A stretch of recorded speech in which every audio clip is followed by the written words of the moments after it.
bipèdes. Ouais, j'essaye d'en faire Tu une t'attendais à ce que je dise quelque chose derrière. Pas du tout. Bonjour les bipèdes, bienvenue dans cette nouvelle émission de CJY. C'est la 52e, si je ne dis pas de conneries, mon petit.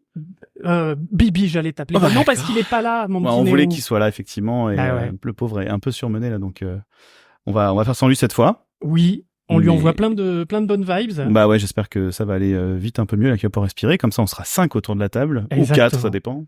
Aujourd'hui on est 4, Aujourd'hui, nous sommes 4. parce qu'on a Et aujourd'hui, on va parler... LD, LA. C'est pas faux. Normalement, voilà, là tu me dis quoi? Mais qu'est-ce que ça veut dire? Level design, level art. Donc on reprend l'arc jeu vidéo, ça y est, on y est. Ça faisait un moment là, on avait fait 5 émissions un peu qui orbitaient autour de tout ça. On reprend enfin la chaîne du jeu vidéo et on commence donc avec les level design et le level artist, donc ceux qui construisent ces niveaux de jeux vidéo, le monde, les énigmes, les salles de combat, le world même entier, le monde Eh, entier. ne spoil pas, Voilà. pas. Et donc, qui c'est-il qu'on a derrière les micros? Eh bien, je les invite à se présenter. Bonjour messieurs. Bonjour, alors on parle aux bipèdes si j'ai bien compris. Exactement. Oui, ce sont nos Amis bipèdes, bonjour. nos suiveurs. Alors moi je m'appelle Jean-Baptiste Rollin et je suis lead environnement artiste ou level artist chez Ubisoft depuis quelques années maintenant. Bonjour tout le monde, moi c'est Erwan et je suis level designer chez Ubisoft. Mais moi ça fait beaucoup moins longtemps. Ça fait que 3 ans que je suis dans l'industrie, ouais. Voilà, donc on va revenir sur ces deux métiers pendant cette émission. Mais oui. Évidemment, juste avant, un petit rappel sur le Patreon, oula, ça fait longtemps. Comment que c'est-il qu'on nous aide? Exactement. Donc Voilà. vous avez les dons, vous avez le Spreadshirt pour avoir des comment on appelle ça, du produit dérivé à la con, voilà. Mais surtout. Oh la con du don, des belles casquettes. Regarde comme elle est belle ma casquette Non, quand mais même. Elle est des magnifique. produits dérivés, voilà. Le plus important, c'est surtout de parler du podcast et de le partager, parce qu'on est là pour partager la passion, la passion. Si. Et si vous voulez vraiment nous soutenir, et on remercie tous ceux qui nous ont rejoints récemment, parce qu'il y en a eu pas mal, en fait, sur ces Oui. 4 derniers mois-là. Vous avez Patreon, effectivement, à partir de 1 euro, 3 euros ou 5 euros. Vous avez 3 paliers différents. Junior, mid, senior. Plus vous soutenez, et plus vous avez accès à des choses, notamment le Discord, Oui. que l'on a commencé à intégrer à partir de cette émission, puisque maintenant on prend des questions des Patreobipèdes pour nos invités. Tout à fait. Et vous avez les émissions en avance, et etc., etc. Et des goodies en plus si vous êtes senior. Exactement. Voilà. Bon, bah, merci à tous ceux qui nous soutiennent. Et puis là, on va rentrer dans le vif du sujet. Mais c'est parti. Alors, je vous le dis tout de suite, moi venant du monde de l'animation, le monde du jeu vidéo est un petit peu étranger. Tout à fait. Un petit peu. Attention. Donc, je vais... d'habitude, je fais le candide. Hein, je fais un peu celui... Ah ben non, mais qu'est-ce que ça veut dire, machin? Alors que j'ai déjà les réponses dans 90% des cas. Mais alors là, je vais pas du tout les avoir. Donc... Moi, j'en ai une partie, mais je suis qu'animateur aussi. Donc, je suis assez ignare, mine de rien. Et Voilà. c'est pour ça que je voulais vraiment aussi faire cette émission, au-delà du fait que de toute façon, on va faire toute la chaîne normalement. Mais c'est aussi parce que c'est des métiers qui sont très importants pour comprendre pourquoi est-ce qu'on me demande certaines choses et pas d'autres. Le jeu vidéo est vachement plus intriqué que l'animation. Et donc, voilà. Donc, c'est pour ça. Mais tu seras pas si perdu parce qu'au final, ça parle quand même de décor, quelque part. Déjà. Ouais. Donc, comme tu es un grand layout artiste aussi. Oula, mon voilà. Dieu. Eh bien donc, commencez par vous présenter plus en détail votre parcours, etc. Jean-Baptiste, je laisse commencer. Est-ce que j'ai le parcours le plus long, c'est ça c'est ce que- Certainement, comme ça Est-ce après qu'il va on verra, prendre on le dira plus à de Erwan, bon temps écoute, vas-y. On garde 2 minutes à la fin. Alors moi donc j'ai déjà dit mon nom, mon prénom, c'est pas la peine de le répéter. Donc level artist depuis pas mal d'années maintenant, dans l'industrie du jeu vidéo depuis plus de 20 ans. Je suis obligé de le dire maintenant. Tant pis, ouais. hein. J'ai commencé chez Delphine Software, pour ceux qui connaissent, donc qui est quand même la boîte à l'origine de Flashback, notamment. Ok, oui, donc effectivement. Alors j'y étais pas, hein, j'ai pas participé à Flashback, mais je connais l'homme qui était rotoscopé pour Flashback. C'est un bon ami, qui est pas n'importe quoi quand même. Et oui, puisque c'était voilà. c'était pas Eric Chahi pour Flashback. Non, Bien pas que, du tout. bien que ce soit lui qui soit derrière, si je ne dis pas. Alors je Si, sais, plus ou non, moins, parce non que non, je crois pas. Hein, Parce que c'était dans la lignée de ah putain, j'ai perdu le nom. Bah, celui de Eric Chahi qu'il a fait dans son garage, Alors- où il s'est rotoscopé. Ah mon dieu! Je confonds Ah. avec Flashback, du coup, j'ai celui-là en tête, j'arrive pas à retrouver le deuxième. Mais oui. Bah, le premier, en fait, celui qui est... Bon, bref, on va le retrouver. Alors, il y avait en tout cas Paul Cuisset, donc Oui. pour ceux qui connaissent, qui était encore là. Another World. Donc, Another World, merci. exactement. Et je l'avais plus non plus. Voilà, faut pas le dire, c'est trop tard, je l'ai dit. Et ensuite, chez Ubisoft, entre-temps, j'ai commis un Star Academy chez Monte Cristo. Voilà. En jeu vidéo? En jeu vidéo, ouais, qui n'avait absolument rien à voir ni avec un jeu vidéo ni avec la Star Academy. Hein, c'était une sorte d'objet étrange. D'accord. Oui, une sorte de reskin de Sims où on faisait des concerts, un truc un peu bizarre. Voilà. Et ensuite chez Ubisoft, donc après sur du Ghost Recon au début, donc Advanced Warfighter. Puis des Lapins Crétins et de Rayman Origins et Rayman Legends. Des gros Rayman. Des gros Rayman, voilà. Et puis ensuite, des projets qui sont pas forcément sortis ou pas encore sortis chez Ubi, dont je ne parlerai pas. Et puis enfin, Prince of Persia, le dernier qui est sorti en février, The Lost Crown. Tout dont à fait. On est très fiers. Ah oui. Ah, et vous pouvez parce qu'il est super. Voilà, achetez-le, tout ça. Voilà. Et les études, qu'est-ce que tu as fait pour arriver dans ce métier-là? Alors, super généraliste. Moi, j'ai fait les arts déco, donc vraiment, ça a vraiment rien à voir avec le jeu vidéo. Faut dire qu'à l'époque, il n'y avait pas d'école de jeux vidéo, ça n'existait pas. Donc, j'ai fait multimédia, section multimédia. Oui. C'était le mot de l'époque. Multimédia, ça voulait un peu tout et rien dire.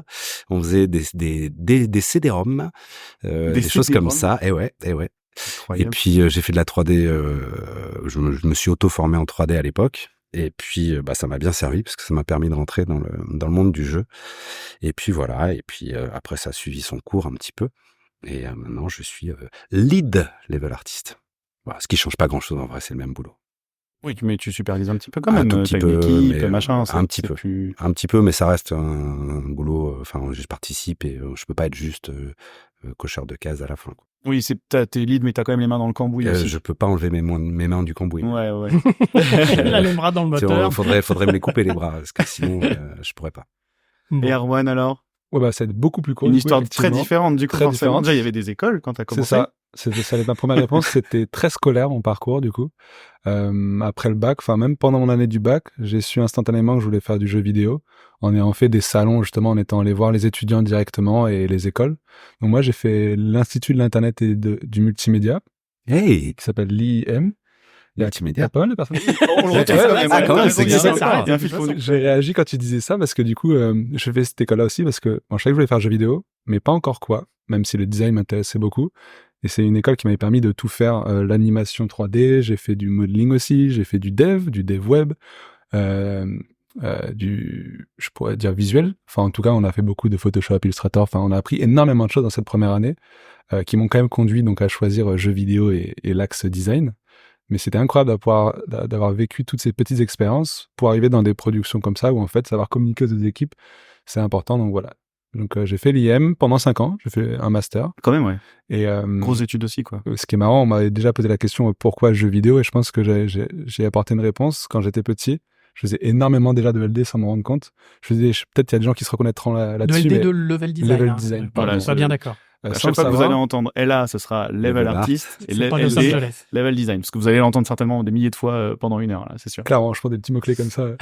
Et ouais, je faisais déjà donc des niveaux, en fait, sans me rendre compte, des énormes BD un peu donjons avec des pièges et tout, sans me rendre compte vraiment, tout petit.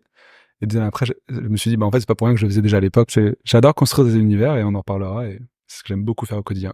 Et donc, j'allais finir sur, recruter à Ubi sur Pop aussi, du coup. Et 3 années d'expérience de Prince of Persia. Voilà. C'est la fête aux acronymes. Et à faire du ping-pong avec les level artistes, on va en parler. C'est 2 métiers très, très soudés. Au sens propre et au sens figuré. Vous avez on a une table. On a une table. Donc. Et ce que je trouve intriguant pour quelqu'un qui vient de l'animation, c'est que tu dis design. Mais dans le jeu vidéo, ça a un autre sens.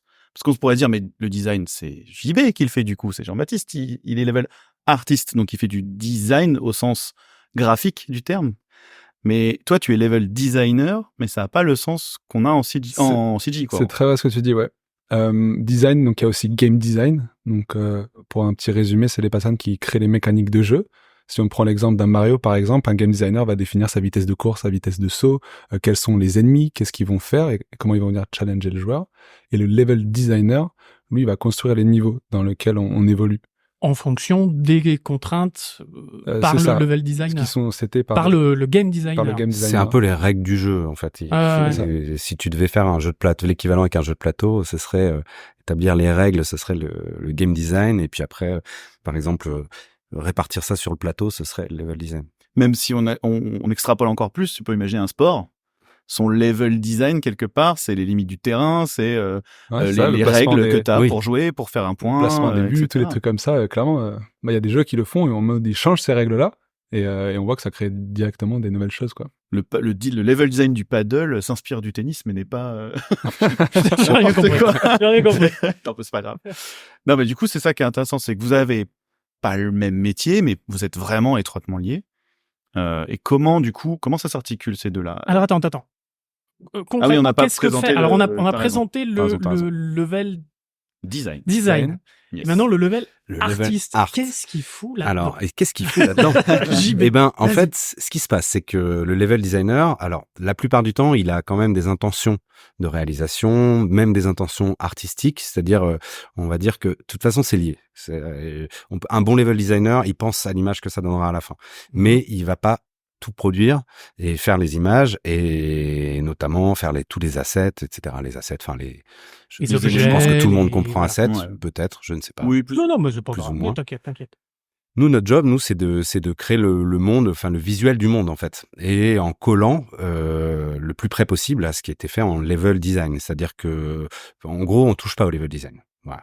Nous, on essaye de fabriquer autour toute l'histoire visuelle qui va autour du level design. Donc, on va préparer tous les éléments en amont sur la base de concept art, en se mettant d'accord avec le directeur artistique. Par exemple, sur un environnement, ce qu'on appelle un biome. Nous, c'est-à-dire, ça va être dans un jeu, il peut y avoir plusieurs biomes. Il peut y avoir la montagne, il peut y avoir ou un palais, ou etc. Et en fait, nous, on va déjà fabriquer les éléments, on va tester de notre côté pour avoir le meilleur rendu possible, mais après, on va le confronter au level design. Alors, surtout dans les jeux comme Prince of Persia, où, pour le coup, on est dans un jeu qui est ce qu'on appelle un side-scroller, c'est-à-dire vue de côté, où là, le level design est d'une grande précision, et là, nous, on le respecte à 100%, en fait. Après, c'est tout le temps des échanges. C'est-à-dire que on va en parler avec les level designers en disant, nous, visuellement, ça nous arrange plus que ce soit comme ci ou comme ça. Mais nous, en gros, on est responsable du visuel du niveau. C'est-à-dire que tout ce qui est pas personnage, c'est, on va dire, GPE, Gameplay Elements, donc les éléments interactifs, donc avec lesquels le joueur interagit directement. Tout le reste, c'est de notre ressort. Oui, Ok. Erwan serait plutôt l'architecte. C'est ce que j'allais Et dire, qui fait les Jean-Baptiste, plans. le décorateur, Et voilà. le décorateur. C'est Ok. exactement Valérie l'exemple que Damido, je vois. Voilà. Ouais. Ah, j'aime. D'accord. Ah, rêve précis. D'accord. Ne me Bon, flatte pas. on va maroufler alors. Voilà. Et si j'ai un- Et ben nous, on maroufle à fond toute la Vous journée. marouflez comme des dingues. Comme des dingues. Comme des J'ai un dingues. petit exemple qui peut parler à tout le monde. J'aime bien en parler souvent de celui-ci. Mhm. On avait étudié justement Disneyland. Et ben en fait, un parc d'attraction, c'est un bon exemple de combo entre nos deux métiers. Parce que le level designer dans un parc d'attraction, il va placer l'entrée, placer les boutiques, placer les attractions, les restaurants de manière stratégique. Si je prends l'exemple du coup de Disneyland, c'est pas pour rien qu'on passe par la même entrée devant tous les magasins. Alors c'est du LD marketing, hein, clairement. Mais Avec Disney, ça c'est une m'étonnerait. stratégie. Et que Non, c'est pas un l'argent. level designer peut être amené à mettre en place pourquoi les magasins ici et faire juste une topologie. Et le level art, il va faire en sorte que ces magasins soient attrayants, donnent envie de rentrer et d'évoluer dans cet univers-là. Tiens, j'ai envie de manger un burger. Oh, regarde, il y a un restaurant avec un gros burger au-dessus. À mon avis, c'est un Exactement. indice. Bien Voilà. vu. Un ping-pong avec les level art, c'est comment il soit visible de loin ce restaurant parce qu'il est au cœur du parc. Enfin, pour la Potumidi, tu vois, il faut qu'il soit facile à trouver et tout, et c'est des réflexions à avoir en commun. Après, nous, on prend quand même en compte, enfin, c'est là que le côté de décoration, il définit seulement en partie, c'est que nous, on prend quand même en compte la navigation, inciter le joueur à aller vers certains endroits, Mhm. mettre des choses en valeur. Donc, en fait, c'est quand même, on influe quand même sur le comportement du joueur. Donc, on va dire, c'est pas du papier peint. C'est un peu plus que du papier peint au sens où on participe au guidage. Ouais, la Guidance, guidance, ça fait vraiment néologisme. Ça se bizarre. fait que Bah, ouais, Ça c'est se fait que les guidance. chemins soient lisibles, ouais. Mais voilà, la lisibilité des chemins, les accès, et puis donner envie d'aller plus loin. En fait aussi, c'est aussi ça. Teaser le joueur, lui amener des petites choses qui vont lui donner envie d'aller plus loin, de découvrir, d'explorer, etc. Puis amener de la diversité aussi, de tenir compte de la navigation globale, d'aller au-delà d'un juste un niveau, mais de dire quel est le rapport avec le niveau précédent, le niveau suivant aussi, la narration, aussi, l'orientation, voilà, mettre ce qu'on appelle un POI, nouvel acronyme. Point of Interest. Point d'intéressement. Ouais, ou alors. Point d'intérêt. On avait dit pas les accents. Je crois qu'on avait qu'on n'avait pas le droit aux accents. Ou landmark, voilà, si on veut. Et ça aide aussi à se repérer dans un jeu, notamment quand les espaces sont grands ou quand les mondes sont grands. Donc, de donner des points de repère. Du coup, c'est intéressant. Ouais, vas-y. Pardon. Non, j'avais une question. Alors moi, par rapport à mon métier de layout artiste, du coup, vous avez aussi, en tant que level artist, une vue par rapport à la caméra. Alors, tu parlais du side-scroll pour Pop, mais du coup, la caméra, elle est toujours au même niveau, ou quasiment. Enfin, je veux dire, elle est toujours perpendiculaire. Voilà. La distance va varier légèrement. Mais voilà, mais c'est tout. Après, on va varier sur le parallaxe, etc. Mais quand tu as des niveaux, enfin, ou des jeux où la caméra est plus ou moins libre. 3D, en tout cas. Navigation, en 3D, en navigation libre. 3D, oui. Du coup, vous prenez ça en compte aussi. Qui s'occupe de la caméra, bordel? Alors la caméra, c'est les nouvel acronyme. Tu veux un nouvel acronyme? Oui, vas-y. Les GPP, les Gameplay Programmer. Mais okay. La caméra, en fait, c'est les designers aussi. Hein. Et les designers aussi. Justement, toutes ces valeurs de base et tout, c'est très design. C'est les deux, ouais. Pour l'intention. Mais en vrai, nous, on fait en fonction évidemment de la vue. Tu concevras pas ton niveau de la même manière si c'est un jeu en vue 2D ou si c'est un jeu en vue 3D.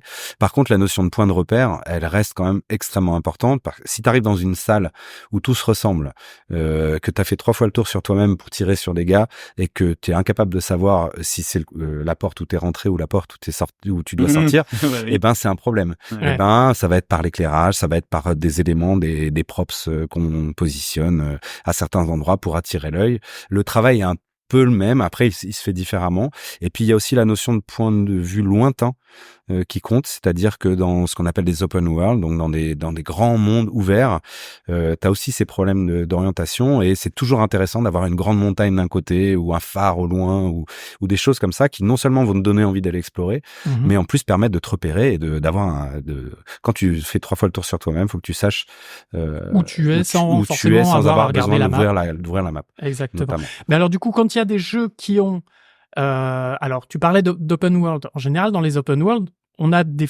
très souvent des moments où on a des histoires de focales qui sont vachement plus élargies pour voir un grand panorama, et des fois beaucoup plus réduites. Oui. Pour focus sur un truc. Donc ça, c'est qui? C'est les GPP? Ou c'est les LA? C'est à la fois. Alors, c'est pas les LA. Ça, c'est sûr. Pas les LA. Nous, on maîtrise, c'est pas nous qui faisons la caméra. C'est vraiment que le décor, quoi. Nous, c'est vraiment que le décor, et surtout, autant on peut composer un plan dans un jeu 2D, dans un jeu 3D, tu sais jamais exactement où sera le joueur. C'est ça. Donc, en fait, tu vas pas travailler quand même de la même manière. C'est-à-dire que tu peux pas composer au plan comme tu ferais en anime, par exemple, alors que tu peux beaucoup plus le faire dans un jeu 2D.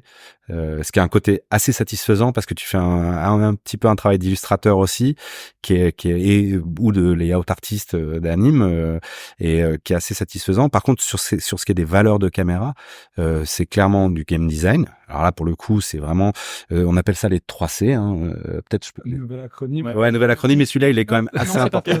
Non, là, tu peux le chercher. Celui-là, il est pas évident. Les 3C, je te laisse l'expliquer. Ouais, vas-y, non. Vas-y. Ah non, je t'en prie, justement, savoir si tu as retenu. Alors, caractère, caméra et contrôleur. C'est ça, et contrôle, ouais. Et c'est ces 3 paramètres qui sont au cœur du jeu constamment.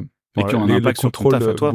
Comment? Qui ont un impact énorme sur ton travail à toi. Ouais, ça, nous, on le prend. Sur le level designer. Et sur l'anime. On prend ces infos tout le temps au quotidien. Les contrôles, c'est ce qu'on appelle aussi des métriques. C'est des valeurs qu'on doit garder en tête. Ces fameuses distances de saut, distance de dash pour nous dans Prince of Persia. Donc, alors dash quand on roule sur soi-même, ou une sorte de sprint dans les airs ou sprint au sol. Et ces valeurs, elles sont importantes à garder en tête pour construire ces niveaux. Et la caméra, que tu me faisais rebondir là-dessus, c'est les designers qui vont définir par exemple des intentions à un moment donné du jeu. Si on prend toujours l'exemple d'un open world, et si à un moment donné la mission, je sais pas, elle doit être stressante, on va venir choisir des valeurs un peu plus resserrées de la caméra. Et tout ça est défini en ping-pong avec la narration, des fois, ce qu'on veut raconter à ce moment-là.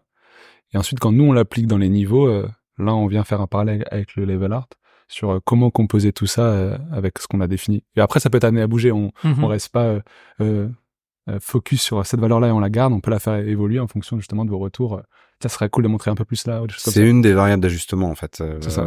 Dans les fameux 3C, c'est peut-être la variable qu'on ajuste le plus fréquemment. Tout ce qui est contrôle, on n'y touche pas trop en général parce qu'il faut que le temps que le joueur les intègre. Alors que effectivement, si tu veux exposer l'arrivée dans un nouveau biome par exemple, ben tu auras peut-être tendance à avoir une vue plus large pour montrer le décor. Et puis, comme disait Erwan, si tu veux stresser le joueur, bah tu vas resserrer. Enfin, après tu utilises un petit peu les mêmes mécaniques que dans le ciné, avec la limite que tu fais pas du contre-champ ou des choses comme ça, ou en tout cas pas dans les phases vraiment gameplay. Après, tout ce qui est narration, là, tu tombes complètement dans le langage ciné, et là, tu peux en arriver même à des scènes entièrement cinématiques. Voilà, mais c'est là où je voulais en venir, c'est le lien avec les cinématiques. Du coup, est-ce que, en tant que aussi bien game designer, que level designer, que level artist, est-ce que vous avez une influence sur les cinématiques ou pas du tout? Ou il faut au contraire que, en fonction des cinématiques, vous vous adaptiez à qu'est-ce qu'il faut parce que là, c'est une partie animation pure. Enfin, je veux dire, c'est réponse B. C'est Réponse B. Là, en l'occurrence, c'est vraiment c'est la ciné qui prend la main. Okay. Et nous, on va travailler au plan. Pour le coup, on va même retoucher des éléments de décor, parfois même faire des éléments spécifiques qui ne sont pas dans le décor, mais qu'on rajoute pour enrichir le plan quand on a une cinématique. Même si la ciné prend place exactement dans le décor dans lequel tu es en train de jouer, quand ça peut notamment arriver. c'est en seamless. Alors seamless, ça veut dire sans cut. Ou c'est-à-dire que vous rentrez dans une pièce et tout d'un coup la caméra, vous avez plus le contrôle en fait, mais vous êtes quand même dans le décor du jeu, alors, etc. Donc ça dépend si tu peux pas avoir de faux raccords non plus. Donc s'il y a du cut, tu en profiteras pour essayer de glisser des éléments. Et puis sinon, bah si t'es vraiment seamless, bah le décor reste tel qu'il est. C'est comme au ciné, si tu peux cacher les triches, de toute tu vas façon, pas te gêner. C'est tricheur. C'est mon taf. Non, magie. Non, mais on a des métiers de tricheurs. On est un peu illusionniste. Hein, c'est le principe aussi des choses, c'est faire croire qu'il y a plus que ce qu'on voit. Regardez la main droite pendant que la main gauche fait un autre truc. Voilà. Aussi. Et nous, il y a un côté Cinecittà, tu vois, c'est-à-dire que ce qui n'est pas vu n'est pas fait. Donc parfois, tu passes derrière un élément de décor et puis bah il y a rien. Il y a rien, il y a même pas de face, il y a rien. Parce que en plus, nous on est à l'économie. C'est-à-dire que il y a une notion d'optimisation. Il y a une notion nous de calcul en temps réel, c'est-à-dire que quand tu fais un film, quand tu travailles sur un film, bon bah tu sais que tu as tant de rendu par image. C'est du précalculé. Nous, on calcule 30 ou 60 images par seconde en temps réel. Donc en fait, tout ce qu'on peut gratter en temps de calcul, en enlevant des faces, en optimisant les objets, en mettant moins de polygones, en simplifiant les choses, eh ben c'est du framerate, donc je sais même pas comment on dit framerate, du nombre d'images par seconde, nombre d'images par seconde, gain rafraîchissement, quoi. Voilà, tout simplement. C'est quoi justement ces contraintes vraiment techniques là, si on rentre un tout petit peu dans le technique, pour vous deux, Erwan par exemple, c'est quoi toi qu'est-ce qui va ça va être quoi ta contrainte?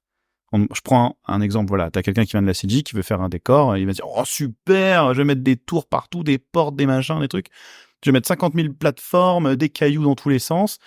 Toi, ça va être quoi ta contrainte là-dedans? Alors déjà, bon, évidemment, parce que tu construis le niveau, donc il y a forcément des contraintes de gameplay, j'imagine, mais même techniquement aussi, il y a d'autres...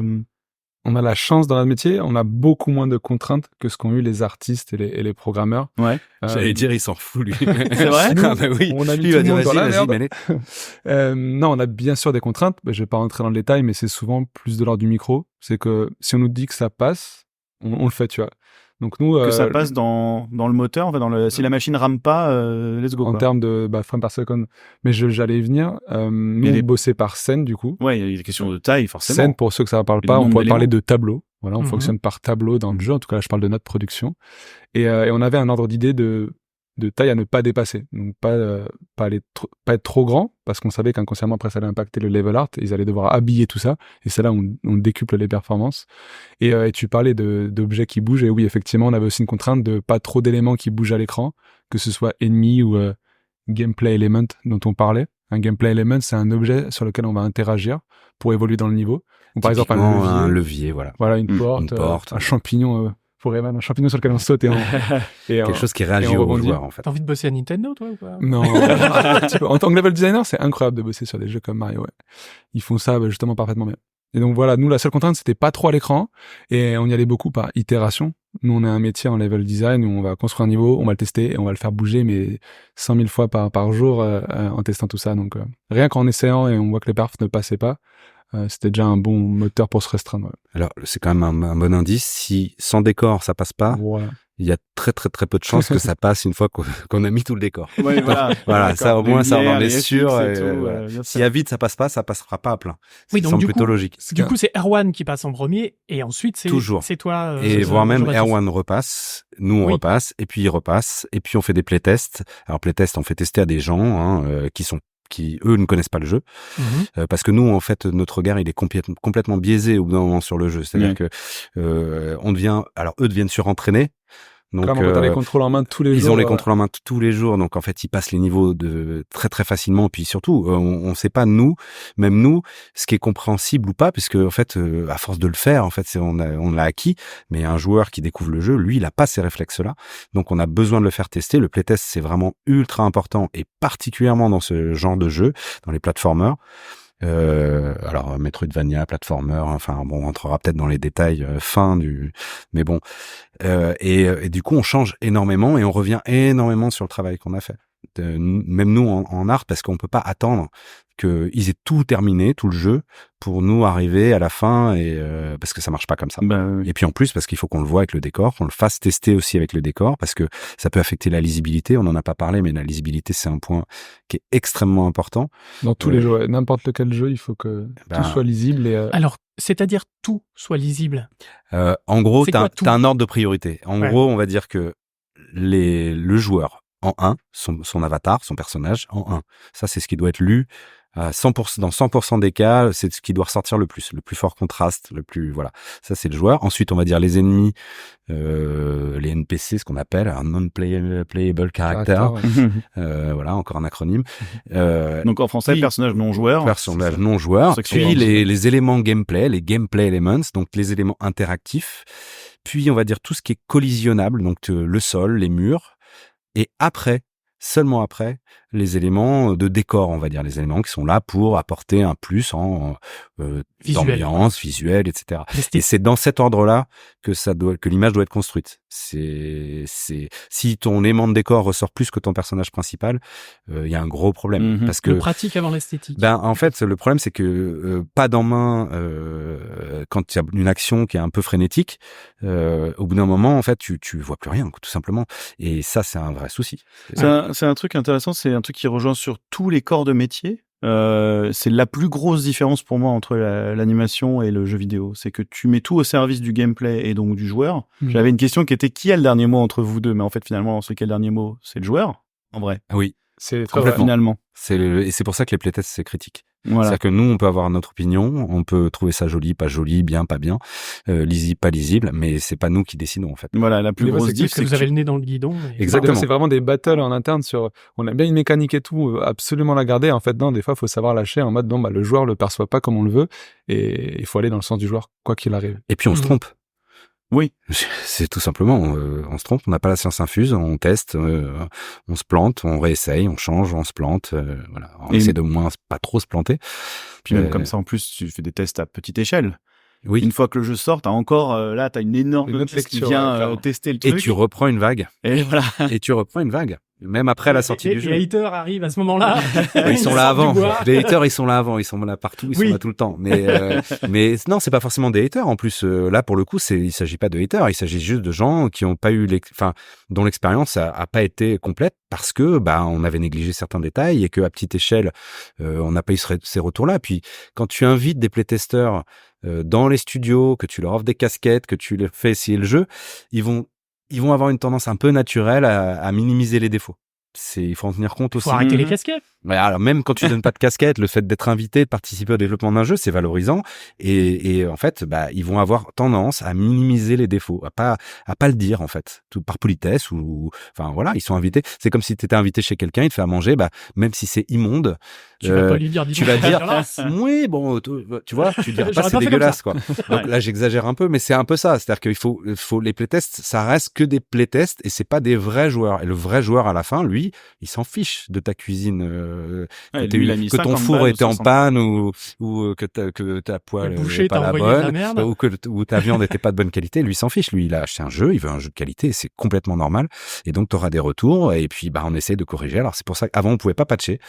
Maintenant, on peut patcher. De notre temps. De notre temps. Le jeu, on les gravait dans le marbre à la main avec nos petits burins. On lève les mains. Et quand il sortait. Maintenant, heureusement, on peut patcher et donc on corrige encore après la sortie du jeu. C'est donc, possible le joueur ça le patron. C'est le joueur le patron, clairement. Ouais. Et c'est possible dans vos deux métiers de corriger des trucs comme ça après coup. En fonction, on parlait de performance et aussi de taille que font ces mises à jour, mais oui, c'est possible dans les deux. Ça dépend de la structure des datas, pour le coup. Ouais. Enfin là, je vais pas rentrer dans les détails parce que là, c'est vraiment technique, mais en théorie, oui. Moi, je vais rebondir juste un truc vite fait quand on parlait de lisibilité et de construction un peu des niveaux. On utilise aussi beaucoup des biais cognitifs, ce qui est ancré dans l'être humain. Rien que par exemple la lecture en Z, tu vois, quand on lit quelque chose, on commence toujours de gauche et ensuite à droite, et ça on le met en place souvent dans le LD. Si je peux prendre un exemple, par exemple, d'application concrète, vous connaissez Assassin's Creed Syndicate? Oui. Non.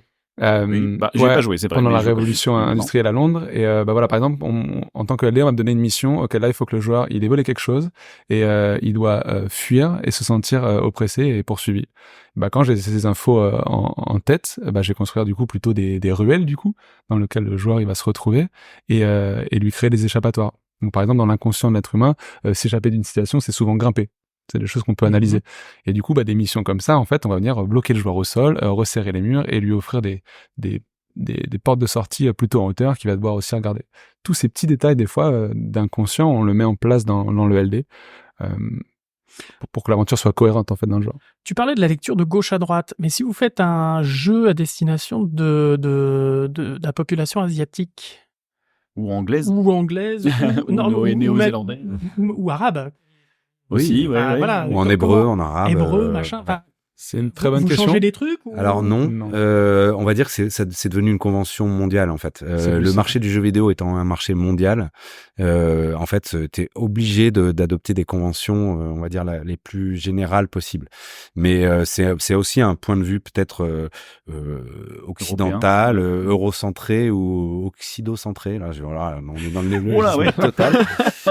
Mais c'est une industrie qui est quand même née, on va dire, en Europe, aux États-Unis, au Japon aussi. Mais c'est vrai que les codes ont été établis quand même sous cette forme et c'est devenu un code un peu mondial. Mais c'est pas non plus la lecture de gauche à droite, c'est pas critique. C'est pas une obligation, clairement. C'est pas une obligation, mais c'est vrai que n'importe qui construit une image, même on va dire un graphiste qui va faire une image là pour le coup qui est pas du tout du jeu vidéo.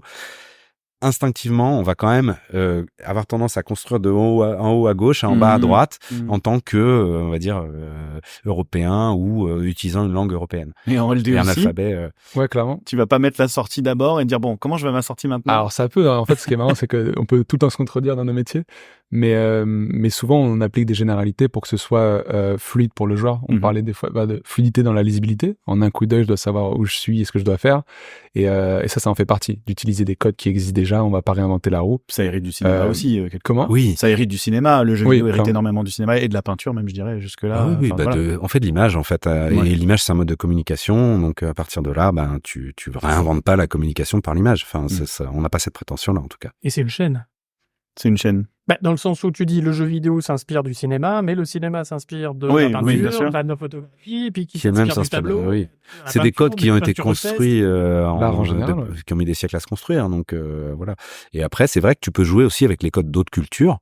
Voilà, c'est pas non plus centré que sur la culture européenne pour le coup.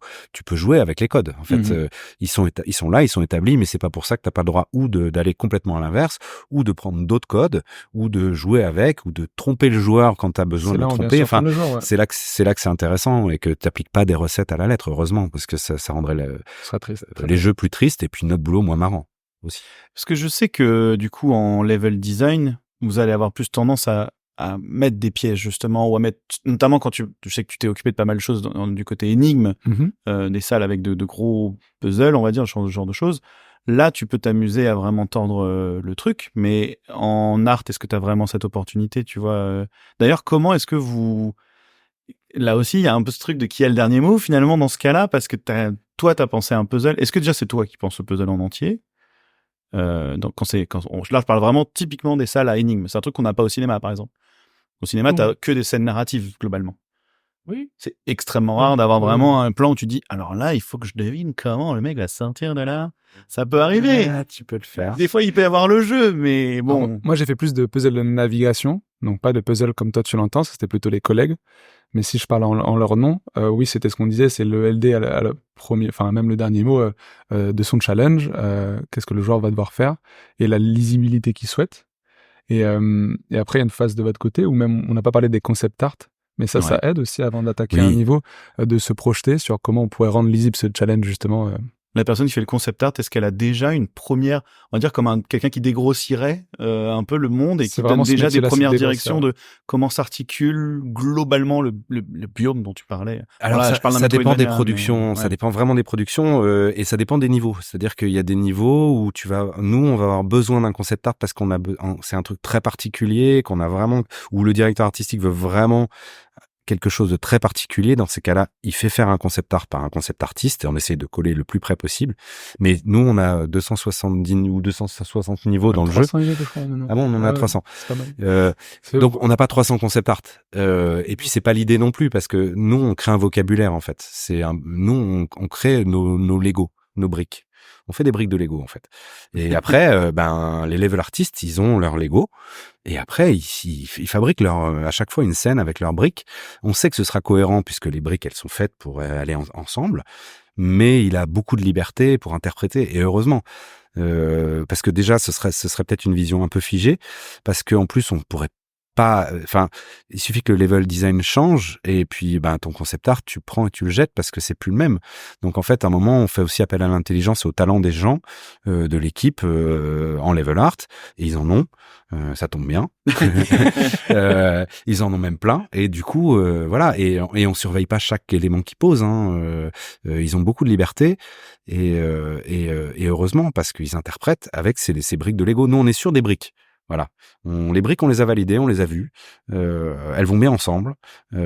Et après, derrière, amusez-vous avec, en fait. Une fois qu'elles sont construites et validées, du coup, toi, Erwan, t'es un peu plus coincé quelque part.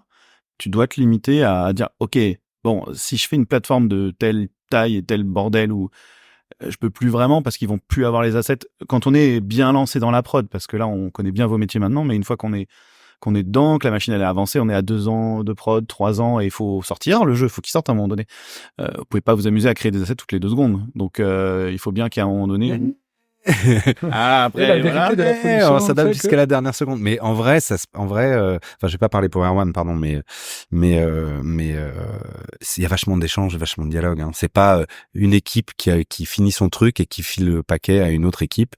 Ça marche pas du tout comme ça. Ouais. On passe notre temps à échanger, on passe notre temps à discuter. Erwan, on a parlé 200 fois de 200 sujets différents. Des fois, c'est très micro. On parle des fois de juste bouger un pilier parce que pour un platformer, sauter de plateforme en plateforme, c'est le gameplay principal.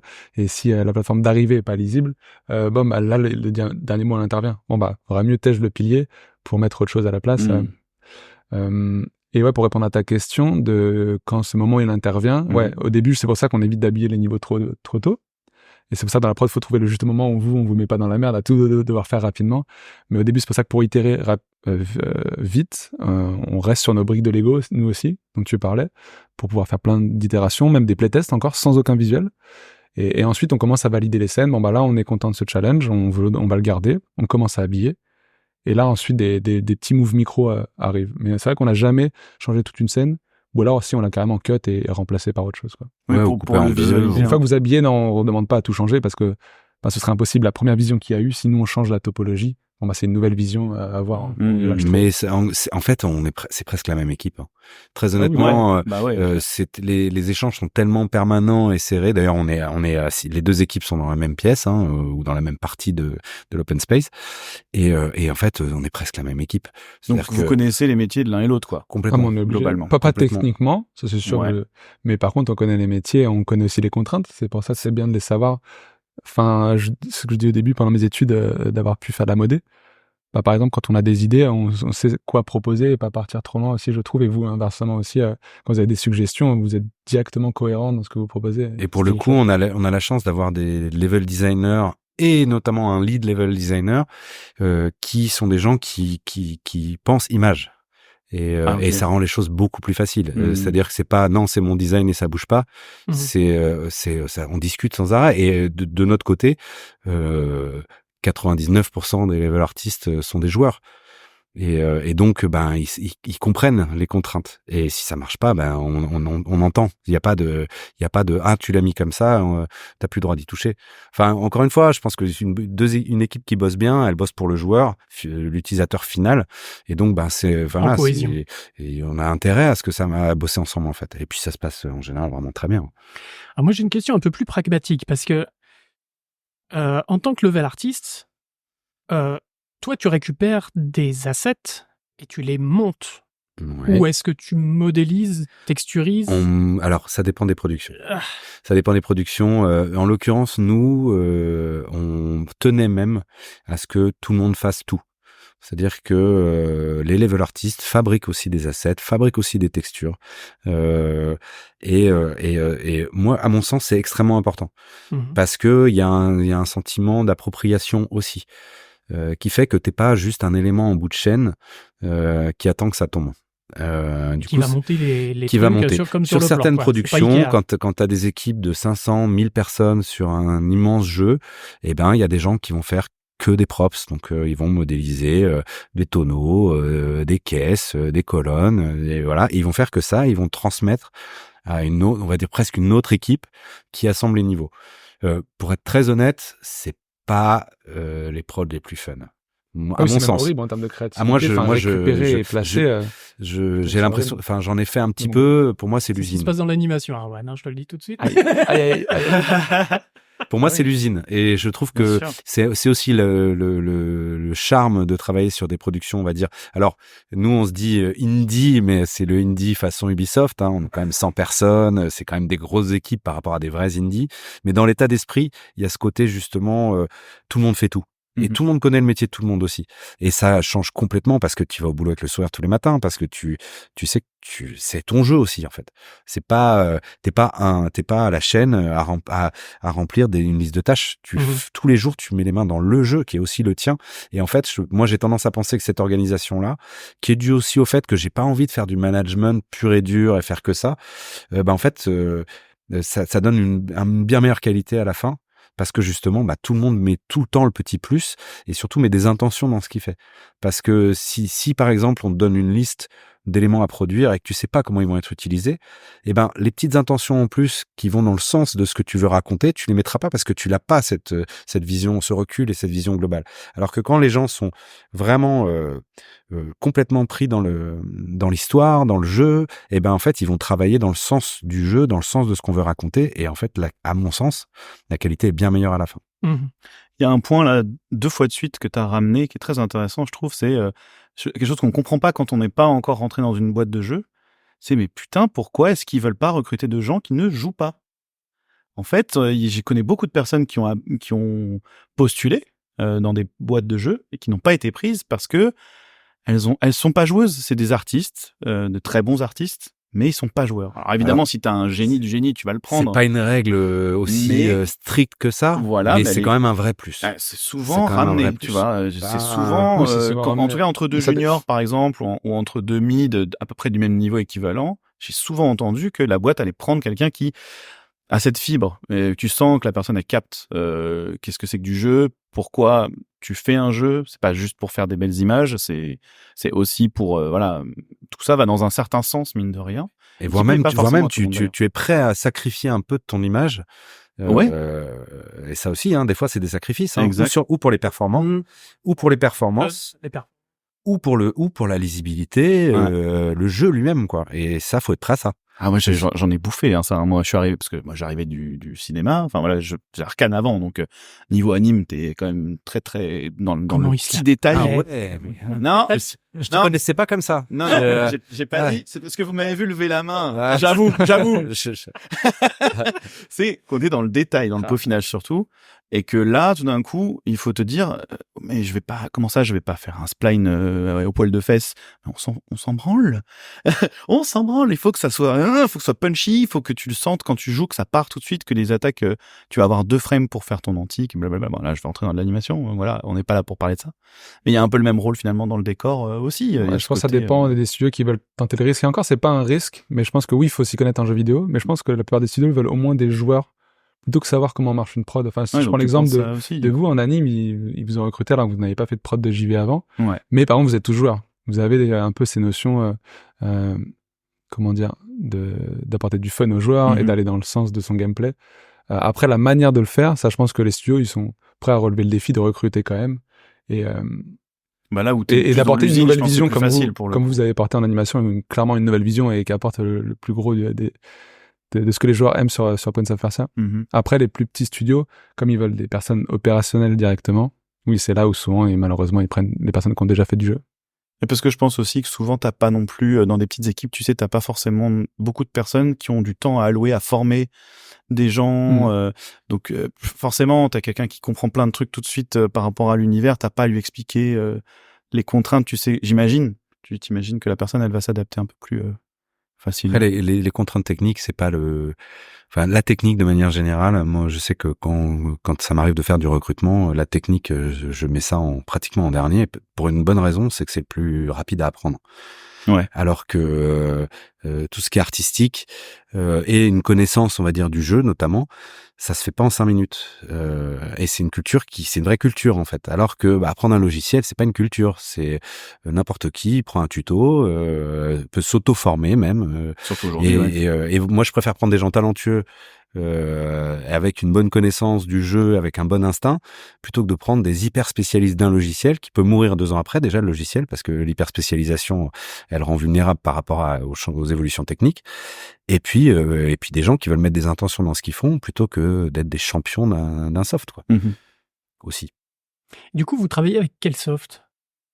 En parlant de ça. Ah, vas-y, je commence. Sans dévoiler le secret interne. Non, il y a rien de sur Prince of Persia, par exemple, nous on a utilisé Unity, qui est un moteur connu pour prototyper rapidement et faire normalement des jeux à plus petites échelles. Enfin, quand on voit trop grand sur Unity, c'est connu, c'est un peu dangereux.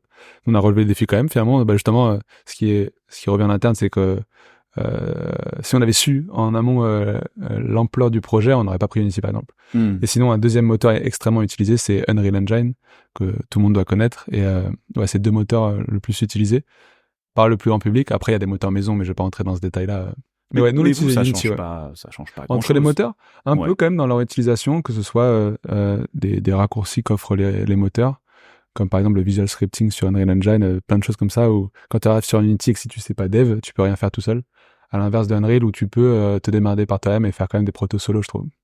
Okay. Oui, parce que c'est du nodal, donc c'est ça. Si tu regardes quelques tutos, tu vas comprendre que pour relier ta manette, ne serait-ce que ça, pour assigner un bouton sur telle action. C'est exactement ça. Et même ce qu'il faut savoir, c'est qu'ils font aussi des prototypes de gameplay element. C'est-à-dire que au début, ils travaillent très très crasseux, faut le dire. Nous non, on fait les choses bien. Si. Et en fait, ils font, c'est un peu la fête du gameplay element au début, et ils en prototypent beaucoup, et c'est très bien qu'ils le fassent parce que ça permet de trouver des nouvelles interactions, des choses intéressantes, et après on rationalise. Et il faut qu'un moteur il puisse laisser la possibilité à des level designers de créer facilement en fait ces éléments-là. Donc voilà, et après si en plus tu as la moyen de facilement en nodal de faire des interactions, c'est beaucoup plus simple que si tu dois coder en fait ou scripter au moins. Ouais, c'est très vrai. Côté design, on va favoriser un moteur qui permet d'itérer facilement. Enfin, rien qu'à appuyer sur le bouton play et pouvoir jouer sa scène, s'il faut 30 secondes de loading, c'est horrible. Fois le nombre de fois où on le fait, fois le nombre de personnes qui travaillent sur la prod, fois le nombre de jours de prod, ça fait des mois. Ça fait des mois. Sûr. Et côté ingénieur, on choisit aussi un moteur de par ce qu'il peut offrir en possibilité d'évolution. Enfin là, je pense sur notre projet, on a demandé 1 milliard de tools et tout ce qu'ont pu nous faire les ingés, c'était incroyable pour itérer plus rapidement. Ouais. C'est ce qui fait la différence, par exemple, entre faire un pseudo indie chez Ubisoft et un vrai indie, c'est que nous, on a des ingés de dingue qui ont pris Unity et qui en ont fait ce dont on avait besoin vraiment. Ça ressemble plus à Unity. Ça ressemble plus à Unity. En gros, c'est-à-dire on a pris la version avec le code source et ils ont tapé dans le code source direct. Donc en fait, ça tout le monde peut pas se le permettre et c'est une chance énorme. Après côté art, là il y a des implications qui sont celles du rendu, notamment la qualité du moteur de rendu, et ça pour le coup c'est vraiment inhérent au moteur que tu choisis. Et après on a tous les outils nous de production d'assets. Alors pendant très longtemps ça a été 3ds Max, ce vieux dinosaure de 3ds Max qui a jamais été nettoyé, faut le dire, donc c'est un dinosaure sale, mais oui, il y a encore une grosse cause de poussière. Il y a des couches sédimentaires, on va dire, quasiment. Et là on est passé à Blender, donc là pour le coup ça change un peu la vie. Et en plus, il est open source, donc vous pouvez modifier le code source. Aussi, on peut scripter dedans, et voilà, et donc ça c'est super. Et après, pour tout ce qui est texture, c'est Substance, Designer et Painter en fonction de ce qu'on veut faire. Mais voilà, c'est bon, un peu de Photoshop quand nécessaire, mais beaucoup moins qu'avant. Okay. Parce que l'avantage de Designer, notamment Substance Designer, c'est que c'est non destructif. Donc ça veut dire que tu peux sans arrêt revenir et régénérer des variantes, notamment réutiliser des bouts pour les réutiliser, enfin prendre des bouts pour les réutiliser ailleurs. T'as fait du bois, tu prends ce bout de bois et puis tu vas en faire une statue et puis tu vas enfin bon, il y a des possibilités à l'infini et même de post-process, même de matériaux, des choses comme ça. Enfin il y a mille façons de l'utiliser. C'est une boîte à outils absolument géniale. Donc, oui, genre avec un seul matériau, tu peux décliner. Tu peux faire des variantes, tu peux reteinter en 2 secondes et surtout sans toucher, sans jamais casser ce que t'as fait au départ. Donc en fait, Photoshop, le problème de Photoshop, c'est que tu itères à la main, mais une fois que tu l'as fait, si tu veux le changer, tu recommences en fait. Alors que nous, si on veut changer, on change un des paramètres et il nous régénère.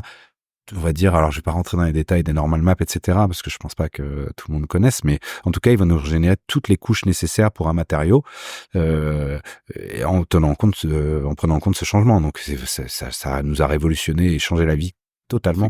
Ça fait une bonne dizaine d'années maintenant, mais les versions évoluent et voilà, et c'est super performant.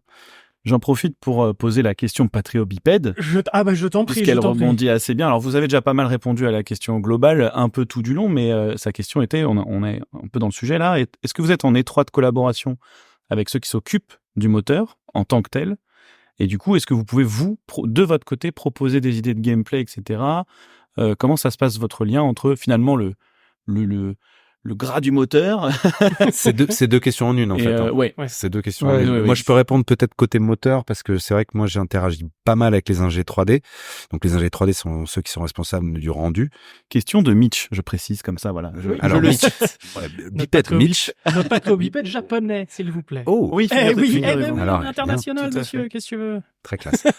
Donc, Mitch. Oui. En fait, nous, on fait des demandes auprès des ingés 3D. Alors, encore une fois, on a la chance d'avoir des ingés 3D qui sont capables de nous rechanger des choses dans un moteur comme Unity. C'est pas le cas de toutes les prods, mais nous, on peut le faire. Et donc, par exemple, en termes de shader, donc de rendu des matériaux, on peut avoir des choses très précises en termes d'éclairage aussi, on peut faire des demandes et ça fait partie, alors ça c'est en étroite collaboration avec un poste dont on n'a pas parlé qui est le directeur technique art, donc qui s'appelle Benga sur notre prod. Qui était une autre question de Benoît, qui n'est pas là, c'est quoi la différence avec le technical artist? Tu reviendras, tu peux peut-être le faire là. Oui, en fait, technical artist, c'est encore un tout petit peu autre chose, mais on va dire que le chef. C'était toi? Pardon, c'était une question du doc, désolé. On va dire que le directeur technique art, il est un peu patron des technical artists, mais ça reste les mêmes corps de métier. On est côté outils pour les artistes. Okay. Outils et aussi interface avec les ingénieurs. quand il y a besoin. Donc là, moi, je sais Benga, donc le fameux Benga, on se connaît très très bien depuis très longtemps, on travaille ensemble, on travaille sur Rayman ensemble, et on formule les demandes en fait. Moi, je sais ce dont l'équipe va avoir besoin. Lui, il sait le mettre en forme pour le présenter aux ingénieurs en fait, pour que ce soit vraiment comme un cahier des charges. Et après derrière, on échange énormément avec les ingénieurs, mais de manière informelle, parce que c'est pareil, c'est des gens qui connaissent notre métier. Ils font pas juste du 0-1 où ils parlent pas que au processeur, ils parlent aussi à des gens. Parce que en CG, c'est vachement plus le cas. Les gens qui dev sont vraiment très loin des artistes, tu vois. C'est pas le cas, c'est pareil, c'est pas le cas sur toutes les prods, mais nous on a la chance, encore une fois, d'avoir une petite équipe, on est tous côte à côte et on se connaît bien. Donc en fait, moi ça m'arrive d'aller voir un ingénieur et de dire ce qui serait super, c'est qu'on ait la possibilité d'avoir une deuxième couche de matériaux mouillés qui nous permet de gérer la hauteur de l'eau et de mouiller les matériaux au fur et à mesure que l'eau monte. C'est un exemple, hein, mais voilà. Et ça, c'était pas prévu au départ, le matériau avec une couche. Bon. Et en fait, en discutant, il dit on peut trouver cette solution qui fait que on a une deuxième couche de matériaux, on fait une version mouillée et on blende les deux, on mélange les deux, et on obtient l'effet qu'on veut en fait. Et ça, nous, il faut qu'on le définisse avant parce qu'il va pas prendre cette initiative si le besoin n'existe pas. Il a autre chose à Évidemment, il a autre chose à faire. Et puis surtout, il va pas développer quelque chose pour le plaisir de le faire. Il faut que ça ait un sens par rapport à ce qu'on veut produire nous. Et donc là, c'est des échanges qui sont pareils et permanents en fait. Mais il y a très peu de corps de métier avec lesquels on n'interagit pas. Ça aussi, Erwan, c'était arrivé. De notre côté, ouais, ça arrivait pas mal, un peu comme tout ce que tu dis. Mais nous, c'était plus dans le live. C'est qu'est-ce qu'on a besoin de là maintenant tout de suite pour améliorer nos process et que ce soit plus rapide.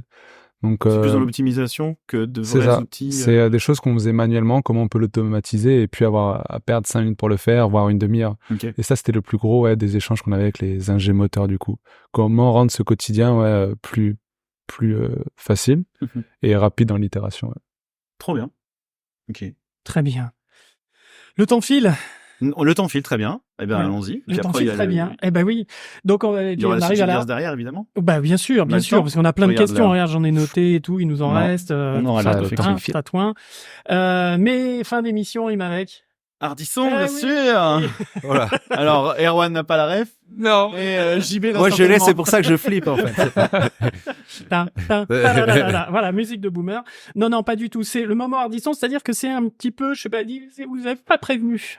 Non, on va découvrir, c'est cool. Surprise, mais ça c'est bien, j'aime bien. En fait, c'est une petite interview, alors avec des questions très très simples, mais un petit peu décalées. Ok. Voilà, donc pas de piège, rien du tout, voilà. Mais réponse vous l'aviez courte, pas. j'imagine. Comment? Réponse courte. Pas forcément. Ok. Non, pas forcément. Ça dépend. Il y a eu des moments Ardisson. Il y a eu un mot, deux mots, et puis voilà, c'est tout. Mais bon. Là, c'est une interview qui s'appelle Le meilleur du pire. Oh putain. Eh ben. On va faire sortir des dossiers. Ça fait, on voit même le jingle, le logo et tout, quoi. On y est. Quel est le meilleur jeu récent, pour vous, pour le level design? Très bonne question. Ça, c'est dur. Tout le monde a son avis. Moi, oui, non, mais voilà, chacun, il faut que ce soit perso, hein. Récent, je vais devoir citer Mario Wonder, qui est un très bon exemple de level design avec des gameplay elements, justement, où on peut faire énormément de choses avec peu de choses, justement. Okay. Donc, je dirais Mario Wonder pour le sur récent. Super Mario World Wonder. Ouais, son nom complet, c'est... Parce que bon, je crois que c'est le nom complet, Super Mario Wonder. Sur Switch. Sur Switch, Nintendo. Et alors moi, en ce qui me concerne, c'est la pire question que tu pouvais me poser. En level level art, tu veux dire? En level art, puisque c'est chacun dans sa... En level design, moi, les jeux que j'aime, en général, sont pas des jeux... très level design, donc je vais répondre pour le level art. Baldur's Gate, le dernier auquel j'ai joué, qui est très très très très impressionnant, qui est très impressionnant à tout point de vue. Baldur's Gate 3. Oui, 3. Parce que tu l'as pas précisé. Oui, parce que j'ai joué aussi au 1 ou 2. c'est pareil. C'est au fur et à mesure, on donne des indices sur l'année de naissance. Ça fait très très peur. Mais en l'occurrence, le 3, j'étais déjà fan du 1, des premiers, en fait, des anciens, mais le boulot qui a été fait est absolument ahurissant. À quel niveau, du coup? La diversité, puis les interactions que tu peux avoir avec les éléments de décor, tout, en fait, à tout point de vue, l'éclairage, enfin, il y a des jeux plus beaux, au sens réaliste, etc. Mais par contre, à une telle échelle, tenir une telle qualité, c'est très très très impressionnant parce qu'il c'est immense. Je sais pas comment ils ont fait, vraiment. Je sais que c'est pas leur, ils sont pas partis comme ça en slip comme ça. Ils en ont fait 2 avant qui s'appelaient pas Baldur's Gate, mais les Divinity qui étaient complètement dans la même veine. Et moi, je suis vraiment admiratif de leur boulot, vraiment, à tout point de vue. Et puis la question est terrible, si je peux rajouter ce que je déteste choisir dans la vie. Là, j'ai répondu pour de la 2D, enfin platformer 2D avec Mario Wonder. Mais si je devais répondre pour de la 3D, navigation en 3 dimensions, bah c'est clairement Breath of the Wild, le dernier Zelda, enfin l'avant-dernier.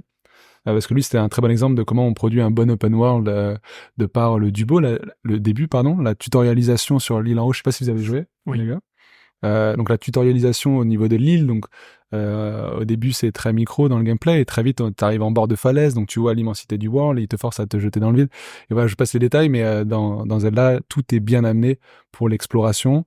Mais justement le sentiment d'exploration, alors qu'en fait c'est très guidé, et aussi l'opportunité de finir le jeu finalement une demi-heure en allant direct straight to the point au boss final. Et donc, du coup franchement, en slip avec une gamelle et une épée en bois. Donc le coup vraiment. Mon choix sur la 3D ce serait Breath of the Wild.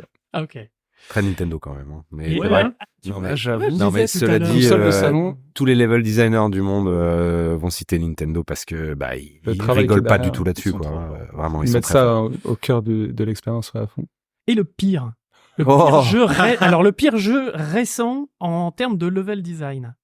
Je te laisse répondre. Je réfléchis à ma réponse. Sur qui je vais... Non, mais je peux pas taper comme ça. Non. C'est pas que pour jeter des pierres, mais c'est que des fois, le jeu s'est fait parce qu'il y avait pas d'argent ou parce que il a été rushé ou parce que je sais pas. Comprends. Mais là où je dois confesser, c'est que malheureusement, j'ai plus le temps de découvrir énormément de jeux et je devrais justement avec mon métier. Donc, j'ai pas trop d'exemples en tête. Je suis retombé. Un vieux jeu aussi, hein. Non, parce que ça, c'est récent. Non, moi, j'ai une réponse pour, j'ai une réponse. Récent, vas-y, fonce comme ça. Dans les récents, le pire en level art, ouais. le Pokémon, les derniers Pokémon, ils sont absolument dégueulasses. Vraiment, on parle de Nintendo qui assure le design. Parfois en art, parfois. C'est plus Nintendo. Non, c'est pas eux qui l'ont fait. C'est pas eux qui l'ont fait, mais là, franchement, il y a des trucs qui sont, à mon sens, abusés, quoi. Et pour le coup, tu disais, on sait qu'ils ont été complètement pressés. On leur a pressé le citron de fou pour que ça sorte. Non, mais c'est pas. J'ai pas dit les mecs sont mauvais. Hein. Non, attention, c'est pas du tout ça. Hein. J'ai dit que le résultat est pas à la hauteur mais en même temps ils en vendent. J'ai envie de te dire. Ils ont d'autres choses. Ils apportent d'autres choses. Oui, moi je vais mouiller. Moi je suis pas client, mais Palworld qui est sorti récemment, qui est effectivement l'équivalent de. C'est pas terrible non plus. Voilà, on peut pas dire qu'en termes d'art pour le moment en tout cas, parce qu'ils sont encore en early access, donc ça a changé. C'est pareil, c'est un peu ce truc-là. Ça ressemble un peu d'ailleurs. Hein. Je trouve que en dehors du fait que c'est des Pokémon qui disent pas leur nom, mais ça, même en termes de finition, voilà, c'est. Mais bon, c'est très très facile. Enfin, je veux dire, on peut regarder Prince of Persia et trouver des pains et dire les gars ils ont mal fini le truc. Parce qu'ils connaissent pas nos contraintes et voilà, et on peut avoir raison en plus de le dire. Je veux dire, il y a des endroits où on est moins content que d'autres et voilà, ça arrive toujours sur toutes les prods. J'ai vu Dune 2 hier, il y a des plans, je suis désolé, ils sont dégueux. Non mais voilà, on peut faire sur tout évidemment. Après. Oui, on peut le faire sur tout. Bien sûr. Du coup, Erwan, j'arrive pas du tout à choisir. Parce que de part les gens me connaissent bisounours, enfin j'aime vraiment beaucoup de choses et il faudrait que j'ai un peu plus l'esprit critique des fois. Donc non, j'arrive pas à choisir. Je pense que si je pourrais le donner. Mais c'est l'expérience au global plutôt que juste le LD, mais c'était Far Cry 6, dans son LD, la manière dont, dans l'open world... Non, je l'ai fait. T'es tellement mort. J'ai osé. T'es tellement viré. Oh, ça prend la porte de... je suis content d'avoir bossé avec toi, vraiment. Non, ils ont fait un bon taf dans l'expérience au global, mais j'ai pas été transcendé par la manière dont on m'a amené aux différentes missions ou autres, mais peut-être plus parce que j'ai aussi bouffé beaucoup de jeux avant Far Cry. Mais ce sera ma réponse. Voilà. Très bien. Meilleur jeu ancien. Mais quand je dis ancien, ça peut être, vous pouvez me balancer du Pac-Man ou du Pong. Alors pareil, en termes de level design d'un côté et level art de l'autre. Je réfléchis, il y a trop de trucs bien. C'est vrai que level design, il y a beaucoup de belles choses qui ont été faites de différentes. C'est à chaque fois il pré-shot avant. Vas-y, pré-shot. Vas-y. Non, déjà je t'ai coupé la parole, c'est très mal élevé. Alors, Erwan. Je choisis déjà si je pars dans la 3D ou dans la 2D dans ma réponse. Mais là, ce sera toujours Zelda. Ouais, peut-être Nintendo à fond. Moi, j'ai beaucoup aimé Ocarina of Time dans son LD, ouais. C'était vraiment impressionnant la manière dont ils ont amené les choses et c'était aussi nouveau. Ocarina of Time. Moi, je vais te montrer comment on se fait pas virer en citant un jeu Ubisoft dans les trucs positifs.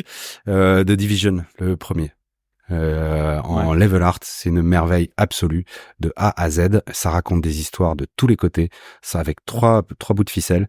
C'est franchement, quand il est sorti, j'étais admiratif. Il y a de la couleur tout le temps, alors que c'est quand même un truc post-apo. C'est censé être plutôt gris-marron. Et c'est leur force en fait, c'est que il y a toujours un taxi jaune, une lumière rouge. C'est extrêmement bien foutu. Tu rentres dans les pièces, il y a toujours, tu devines ce qui s'est passé en fait. Et ils te racontent des histoires sans avoir besoin de faire de la réa, que tu découvres par toi-même. Enfin, c'est tout ce que le level art, notamment dans un monde 3D, doit être. Vraiment, pour moi, ils avaient fait un boulot. Je sais pas si j'ai vu mieux, en vrai. Ah oui, Donc c'est facile à aider. Pour le coup, ma réponse, elle est ouais. Ils ont super bien bossé, vraiment. Et le pire, du coup, dans les vieux trucs. Oh, mais non, mais là, il y en a des millions. Tu rigoles, mais attends, il y a des trucs dégueulasses, historiquement, même aller enfin, non, il y a même pas de réponse à ça. C'est vrai, il y en a eu trop, ma réponse, ce serait Palette de les adaptations de films. Ouais, je pense que j'ai pu jouer à des jeux où tu dis, soit Harry Potter ou des trucs, enfin n'importe quelle licence. Et à des fois, c'était vraiment horrible. Genre, même Astérix, il y a des Astérix qui étaient incroyables et des jeux, mais vraiment, tu sens que le jeu, il a été fait en une semaine. Là, je parle aussi dégueulasse en LD. Ouais, c'est limite, il n'y a pas de LD, quoi. T'as pas envie de naviguer, t'as juste envie de poser la manette. On parlait de 3C. Voilà, si la caméra, elle est chiante, si les contrôles sont horribles, même pas besoin de penser au caractère, tu drops la manette, quoi. Non, mais on level art, je te jure, on peut pas répondre à ça. Vraiment, non, mais il y en a non, mais il y en a tellement des trucs ratés, puis c'est, je veux dire, peut-être un où tu t'es dit, quand t'as joué, tu t'es dit, c'est vraiment dégueulasse. Vraiment que je fasse fi de ça pour aller jusqu'au bout, parce que je l'aime vraiment, mais ça, c'est vraiment... Mais non, parce que le truc, c'est que je regarde les vidéos avant et que quand c'est à ce point-là, j'y joue même pas, en fait. Franchement, je sais pas. Et dans toi, les vieilles... ça te bloque, ça. C'est intéressant, comme ça. C'est quelque chose qui peut te bloquer. Dans un jeu. Ouais, moi, ça peut me bloquer, ouais. Bah, je joue peu. Quand t'as des gamins, etc., c'est quand même, t'as moins de temps, et puis bon, t'en bouffes toute la journée aussi, hein, faut le dire. Donc, je joue peu, et du coup, j'essaie vraiment de choisir le truc dont je sais que c'est bien. Et c'est vrai que, j'ai tendance à aller vers les jeux qui me plaisent aussi, qui me séduisent visuellement aussi. Après, c'est pas mandatory, c'est pas indispensable. Il y a des bons jeux qui sont moins beaux. Mais quand même, mais non, il y en a trop. Je peux pas me parler de ça. Vraiment. Ok. C'est tous les films. La meilleure techno qui vous a fait avancer dans votre travail. Malheureusement, d'un coup, le meilleur truc ou une itération d'un Substance moteur de Designer. Jeu, de machin. Clairement. Substance Designer. Et Houdini aussi. Okay. En fait, tous les outils procéduraux, quand ils sont arrivés, qui nous ont changé la vie, quoi. Vraiment. En fait, ça fait des trucs chiants à ta place. Donc, à partir de là, alors là, on va virer vers l'IA parce que la question va se poser à un moment ou à un autre. Mais en tout cas, dans le procédural, c'est-à-dire que des choses, on garde la maîtrise, mais on évite les trucs pénibles. Franchement, pour ça. Malheureusement, avec ma jeune expérience, du coup, j'ai pas eu le temps de voir l'évolution des moteurs ou d'en essayer énormément. Par exemple, j'ai pas bossé avec les moteurs maison pour l'instant. Mais du coup, moi, je dirais Unity, de ce que j'ai pu faire comme projet dessus et l'itération rapide et faire évoluer le moteur avec l'open source. Je dirais que Unity reste une très bonne ref pour faire des projets indés. Et ça, tout le monde ne le sait pas, mais c'est des moteurs à titre individuel, c'est gratuit. Ah oui, et ça, c'est quand même important que ce soit Unity ou Unreal. C'est quand même un truc qui est super important, c'est-à-dire que les gens que ça passionne peuvent le télécharger et faire joujou avec, même à titre individuel, comme ça. Tant que vous sortez pas un jeu ou que vous vendez rien, ça vous coûte rien. Il y a énormément aussi de cours en ligne, de packages ultra documenté pour faire des choses. Ce que j'aimais le plus sur les deux moteurs, franchement, je les mets à la même échelle. Ils ont tous leurs forces et leurs faiblesses, Unreal et Unity. Et les deux offrent des cours, je trouve, pour le grand public et des personnes qui veulent découvrir le milieu, qui sont vraiment cool pour voir. Ça peut être une réorientation professionnelle possible ou pas, quoi. Totalement. Et la pire techno qui devait vous faire avancer et qui en fait c'était une épine dans le pied. Enfin, c'est même pas une épine, c'est un tronc d'arbre dans le pied. C'est pas la pire. Mais alors comment ça? Ou une expérience, ou une anecdote. C'est pas la pire techno. C'est juste que ils avaient fait un mauvais choix. C'est comment ça s'appelait, qui était concurrent de Substance au début. Des Suédois. Ça casse un peu la réponse, hein, mais comment il s'appelait? Ça existe toujours, mais maintenant c'est plus qu'une banque de matériaux en fait. Ils ont viré l'éditeur. Forcément, ça perd un peu de son charme.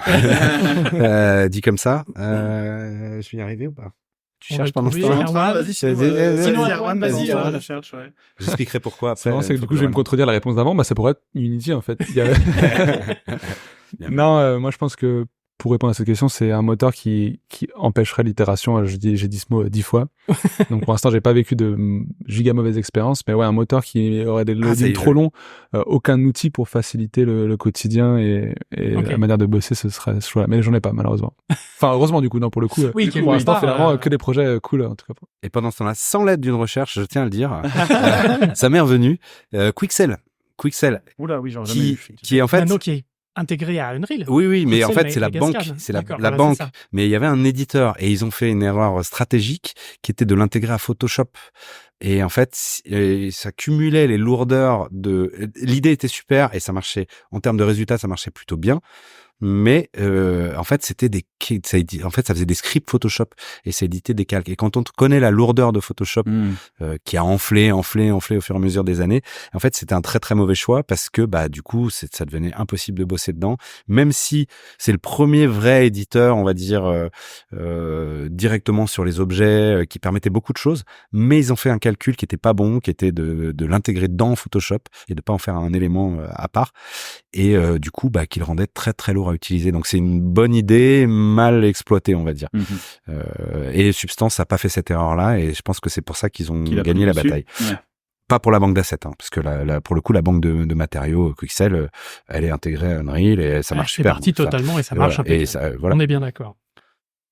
Voilà, j'ai fini mon moment.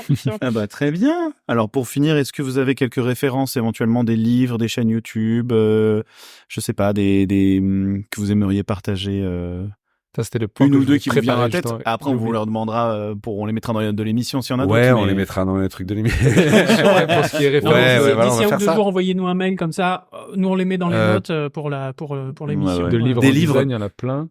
Et en vidéo, par contre, Game Maker, enfin sur YouTube, là, il y a Game Maker, énormément de vidéos intéressantes, enfin dans tous les domaines du jeu vidéo, et ils font des analyses et tout. Je vérifie que c'est bien Game Maker. Je crois Je vais faire une réponse. Je peux te faire une réponse à l'ancienne. Bah, bien sûr. Les grands maîtres, j'ai envie de te dire. Non, mais Miyazaki. tout ce qui s'est fait en art, mais même tout ce qui s'est fait en art. Bah je oui, veux dire- forcément, pour ton métier. Non, mais oui, c'est forcément, en fait, des livres, oui, mais il y a des livres, tous les livres sur l'art, de manière générale. Les musées, quoi, en fait. Les musées, les livres. En fait, c'est se faire une culture artistique au sens très très très large. Hein. styles et tout, ouais. Attention, ça veut pas dire la peinture classique italienne de la Renaissance, hein, même si ça peut faire partie des références. Mais on se rend compte au quotidien dans le boulot que travailler avec des gens qui ont des références, en fait, ça rend les choses faciles, ça amène des idées, ça permet d'échanger, de rebondir, de redonner une référence à quelqu'un. Et puis un bon directeur artistique, il va aussi parler de références. Et quand tout le monde les comprend, quand tout le monde a les refs, ça aide vachement. Et puis ça enrichit, parce que le risque un petit peu, c'est d'ailleurs un des problèmes, on va dire, des écoles de jeux vidéo au sens propre, c'est que ça se regarde un peu le nombril, en fait. Et que quand le jeu vidéo s'auto-référence, ça limite un peu, je trouve, les apports. Alors, évidemment, c'est pas le cas de tous les artistes, c'est même le cas de personne, puisque tout le monde a des références hors jeux vidéo, mais ça a tendance à réduire un peu le spectre, et c'est dommage, je trouve, qu'ils aient pas, dans ces écoles-là, des formations artistiques plus généralistes, on va dire, notamment d'histoire de l'art, notamment de dessin, Pourtant, il y en a quand même. il y en a, Oui, mais toujours un peu, c'est mais- vraiment une portion Alors congrue, peut-être quoi. plus dans les écoles qui font de l'animation, qui mènent en tout cas du cinéma d'animation, plus qu'à du jeu vidéo. Ils vont très vite dans le jeu pour le jeu. Hein. Très, Ouais. très vite. Moi, je fais aussi des jurys d'école, ça m'arrive, et parfois, je trouve que ça manque de références extérieures. Un petit peu. Voilà. Ouais. C'est peut-être un truc d'ancien combattant, j'en sais rien. Non, je pense que t'as raison. Il y a beaucoup d'analyses du milieu, souvent, donc d'analyse des jeux phares, pourquoi ces choix-là, et du coup, finalement, comme tu disais, ça ressent tout autour. Ça devient consanguin, quoi. Le problème, c'est que ça s'autoréférence. C'est un peu ce que t'as sur ArtStation aussi, c'est-à-dire que ArtStation influence ArtStation, qui influence ArtStation, et puis parfois ça manque d'éléments complètement extérieurs, nouveaux. Il y en a, hein, bien sûr. Toutes les généralités sont stupides, donc je vais pas faire une généralité de plus, mais c'est des tendances qu'on retrouve qui font que parfois c'est un petit peu ça s'auto-référence, quoi. Je vous Et propose trouve ça de dommage. garder le sujet pour le CGVerse, parce que là, il y a plein de trucs. Et puis ça glisse Il y a vers plein de l'IA. débats. Et voilà. Et on a des Oh, questions l'IA. sur l'IA qui sont gardées exprès pour ça. Du coup, vous n'avez pas forcément une bible technique à proprement sur le game design ou le level art. Le level design, pardon, le level art. Bah, je sais Vraiment, même pas je si trouve le nom, mais Je en- sais même pas, mais ça, c'est ma question en fait. Ça, est-ce que ça existe? Et tu sais quoi, on peut se renseigner. Par On contre, ira se renseigner. En On sur verra design, bien. level art, en fait, je vois la couverture, j'ai même plus le titre, je suis le pire. En design, il y a quelques références où tout le monde dans le milieu connaît ces 2-3 livres. Donc t'iras me Donc, les je chercher, vous on verra donnerai le ensemble, carrément. Ouais. Mais là, c'est Super. sur la chaîne YouTube. on n'a pas travaillé nos Game Maker, Non, réponses. mais Toolkit, celle-là, je crois. c'est pas évident. Game Maker Toolkit. Et eux, ils analysent vraiment le jeu dans tous ces domaines. Et en LD, en tout cas, pourquoi des choix sont faits. Enfin, si je prends l'exemple, rien que faire un escalier, il y a des choix à prendre dans une production. Est-ce qu'elle est en collimation ou... Enfin, bref, voilà, c'est une La hauteur des chaîne marches YouTube et qui est tout le cool. merdier. Ouais, clairement, il y a plein de choix à faire. Cette chaîne est cool pour ça. Très bien. Chambé. Eh ben, vous retrouverez tout ça, les petits bipèdes, dans les notes de l'émission, comme d'habitude. Tout à fait. On a Eh ben, des devoirs- merci On a des devoirs à faire à la maison, infiniment. du coup. Ouais, c'est ça. merci. On part avec des devoirs. Ah, vous allez avoir des devoirs après, ouais. Merci Erwan, merci C'était top. Jean-Baptiste. Avec grand plaisir. On Merci en a beaucoup, les gars, appris c'était cool. bien plus Ouais. sur le LD et le LA. Eh, t'as vu? Mais voilà, bah, t'en On ressors. retient. rempli. Eh ben, regarde, voilà. Hop, 2 cm de plus. Comme quoi la taille, ça compte. Il s'y attendait pas comme d'habitude. Oui, non, effectivement, pas maintenant. C'est l'autre moment Ardisson. Ouais. C'est le moment coulisses d'Ardisson. Bref. Merci beaucoup. Merci mon petit Merci Néo. à tous, merci à vous, merci de nous avoir écoutés. On continue avec le CG Beers juste après. Eh ouais. On n'aura peut-être pas forcément le temps de faire une Pour les très grosse émission, Patreon mais bipèdes. voilà. Voilà, devenez Patreon bipède pour écouter tout ça. Gros bisous à tous Merci et à encore, bientôt. messieurs. Merci Ciao. à vous. Au revoir.